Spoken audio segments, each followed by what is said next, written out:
The evening was quiet as Lila found herself stepping back into the town she once called home. She hadn't planned on returning, not after all these years. And yet, there she was, standing at the edge of Main Street, gazing at the diner where it all seemed to begin and end. It looked almost the same as when she left. The neon sign still buzzed softly against the night air.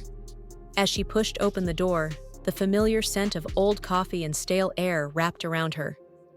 Her heart pounded. Inside, the diner's warmth contrasted sharply with the cold night outside. The place was nearly empty, apart from a few familiar faces, residents who had never left. Lila slid onto a stool at the counter, trying to mask the weight of old memories pressing down on her. The waitress, Maria, offered a brief smile before placing a cup of coffee in front of her. "You're back," Maria said, her voice laced with silent questions. Lila simply nodded. "Just visiting?" Maria asked. Lila responded with a glance toward the door, her fingers tightening around the coffee cup. As she took a sip, her eyes shifted to the man who had just walked in. James, the last person she expected to see. He lingered by the entrance, looking nearly unchanged by time.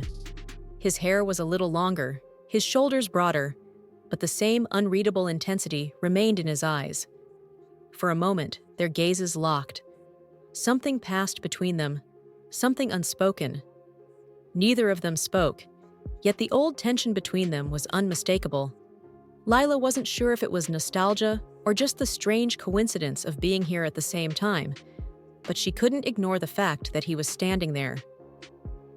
James moved toward the counter, taking the seat beside her with a casual ease that still felt deliberate. Years had passed since they last spoke, yet here they were, as if time had stood still. "You're still here," he said, finally breaking the silence. "I'm just passing through," Lila replied, aiming for nonchalance, though the unease in her voice betrayed her. James studied her for a beat, then gave a slow nod.